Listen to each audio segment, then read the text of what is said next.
my goodness, folks. If you've been following the royal drama like I have, you'll know that Harry and Meghan's post-royal journey has been a roller coaster.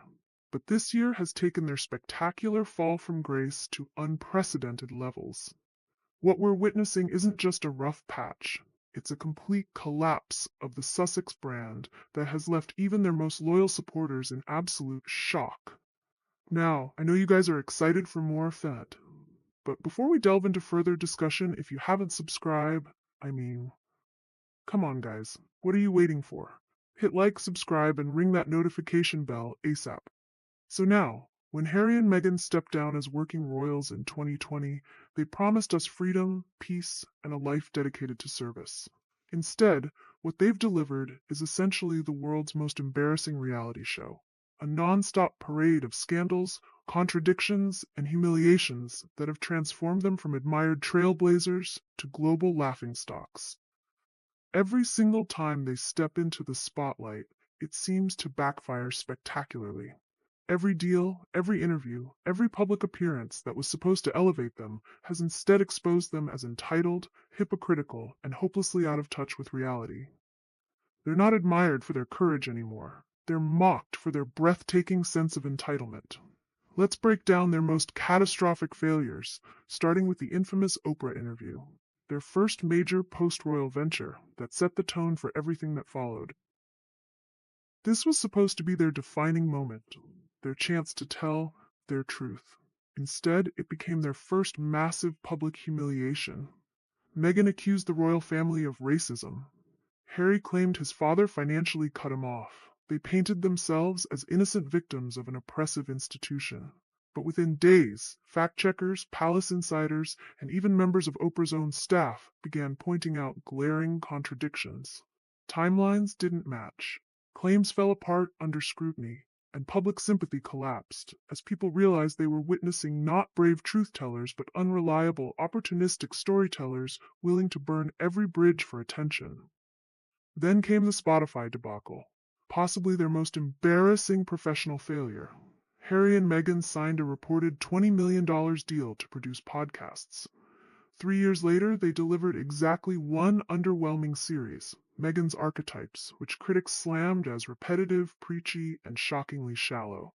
Spotify finally cut them loose, and in an unprecedented move, a senior executive publicly branded them grifters, a label that has stuck like glue. That single word crystallized what many had suspected. Harry and Meghan weren't visionary content creators. They were celebrity freeloaders taking massive paychecks and delivering virtually nothing in return. But Harry wasn't done embarrassing himself. He thought his memoir Spare would be his triumphant moment, a chance to tell his story with dignity and gravitas. Instead, it made him a global laughingstock. He revealed bizarrely intimate details no one needed to know. From losing his virginity behind a pub to treating a frostbitten body part with Elizabeth Arden cream. Instead of coming across as thoughtful reflection, the book read like a teenage diary of oversharing and resentment. His attacks on William and Charles made him look petty, jealous, and desperate for sympathy. Late-night comedians had a field day, reducing Harry's serious memoir to tabloid comedy fodder. He wanted to be seen as a profound thinker. Instead, he was mocked worldwide as a man-child airing dirty laundry for profit. Not to be outdone in the humiliation department, Meghan tried to reinvent herself as a lifestyle guru with her brand American Riviera Orchard. The pitch, a blend of luxury wellness, home goods, and Hollywood-style relatability. The reality, absolute disaster. The products were overpriced, bizarre, and mocked relentlessly online. A single bottle of homemade jam, priced at $121, a wellness kit costing nearly $300. Consumers balked. Even loyal fans refused to buy. Within months, reports surfaced that American Riviera Orchard had racked up an astonishing $16 million in debt. Instead of being Meghan's Gwyneth Paltrow moment, it became her most humiliating business flop. Definitive proof that without royal sparkle, her brand power collapses instantly. Perhaps their most hypocritical move, and one that exposed their true motivations, was demanding royal titles for their children while simultaneously trashing the monarchy as racist and oppressive. The contradiction was so glaring it left people speechless. Why insist Archie and Lilibet be prince and princess if the institution itself is supposedly toxic? Even worse, palace insiders leaked that DNA proof was whispered about in parliamentary discussions, a humiliating suggestion that their children's royal status wasn't even trusted without confirmation. This wasn't just entitlement, it was breathtaking arrogance. Harry and Meghan wanted to cash in on royal privilege while publicly burning the crown that provided it. Then came Meghan's Kennedy Center humiliation, an event that proved conclusively that Hollywood's elite doesn't consider her one of their own. She tried to position herself as a cultural icon by appearing at the prestigious event. Instead of the warm welcome she clearly expected, footage showed celebrities visibly avoiding her on the red carpet, barely acknowledging her presence. Reports claimed she attempted to hijack attention, but America's A-listers weren't having it. Instead of being embraced as a superstar, she was treated as an outsider, a desperate social climber who had overplayed her hand. It was definitive proof that Meghan isn't Hollywood royalty. She's Hollywood's unwanted guest. But Harry wasn't about to let his wife monopolize the embarrassment. Ahead of the Invictus Games, he privately requested a $21 million loan from the UK government to cover security costs.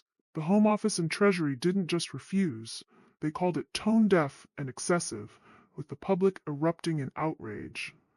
Hashtags like "not a dime for Harry" and "pay your own way" trended for days. To make matters worse, reports claimed Harry tied the request to a potential reunion with Charles and William, a move insiders described as transactional blackmail that left Prince William absolutely furious. For a man who once proudly wore the crown's uniform, to be begging for loans while living in a Montecito mansion was the ultimate royal humiliation. Then came perhaps the most personally devastating blow to Meghan's carefully constructed image, the resurgence of the yacht girl rumors that she's fought for years to bury. In 2025, these whispers emerged from the tabloid shadows onto mainstream television, with late-night comedians like Jon Stewart, Jimmy Fallon, and others roasting Meghan with brutal jokes about her alleged past. For someone who has worked tirelessly to craft an image of dignified philanthropy, becoming a late-night punchline represents the ultimate degradation. She wanted to be admired like Diana. Instead, she's mocked like a Kardashian knockoff, with audiences laughing along. The NYC car chase fiasco further demolished their credibility. Harry and Meghan claimed they endured a near-catastrophic pursuit through Manhattan by paparazzi, only for New York police to immediately contradict their story, calling it greatly exaggerated. The press shredded them, late-night hosts ridiculed them. Even sympathetic fans admitted the story sounded absurd. Instead of being seen as victims, they became laughingstocks. And what was meant to showcase their vulnerability instead showcased their desperate need for attention and victimhood status.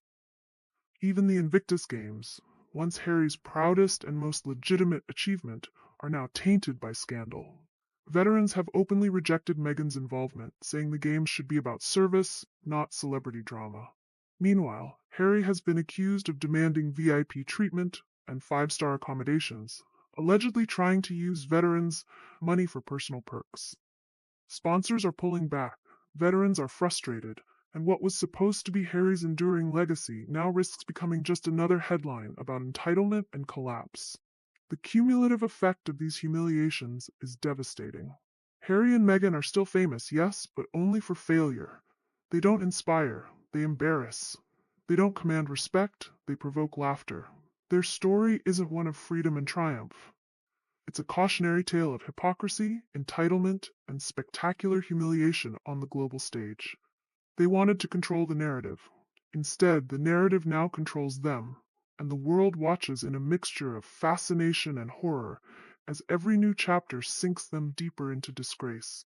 What's particularly tragic is that it didn't have to be this way.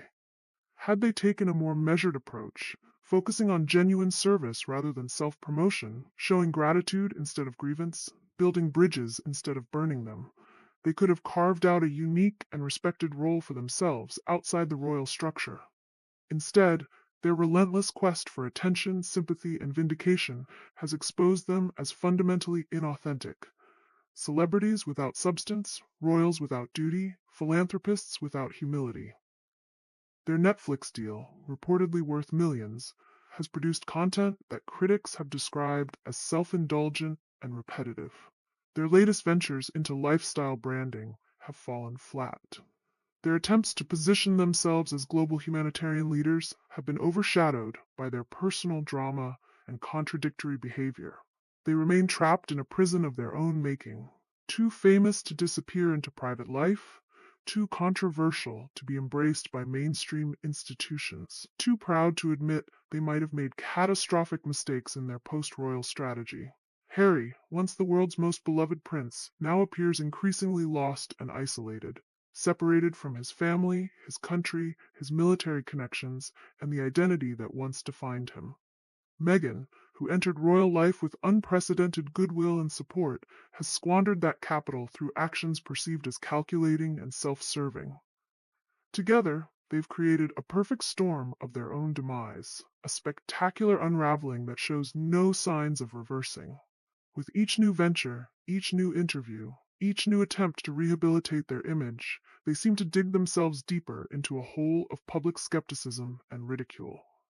The Sussex saga isn't just about royal drama. It's about the dangers of unchecked ego, the limits of celebrity culture, and how quickly public perception can turn when authenticity is sacrificed for attention. It's a modern morality tale playing out in real time, with new chapters of humiliation seemingly added weekly. They're still making headlines, still trending on social media, still filling column inches in newspapers around the world, but it's all for the wrong reasons. The world isn't celebrating them, it's laughing at them. And that, perhaps, is the cruelest twist in their post-royal journey. They've achieved the global fame they seem to crave, but in the form of mockery rather than admiration. What happens next in this royal train wreck? Will they finally recognize the damage they've done to their own brand and change course? Or will they double down, continuing this spiral of humiliation and self-destruction? One thing's certain, the world will be watching, not with admiration, but with the kind of morbid fascination reserved for spectacular public failures. The Sussex story has transformed from fairy tale to cautionary tale, a warning about what happens when privilege meets entitlement, when grievance outweighs gratitude, and when the pursuit of attention trumps authentic service. It's a lesson playing out on the global stage, one embarrassing episode at a time. Ta-ta, and bye for now.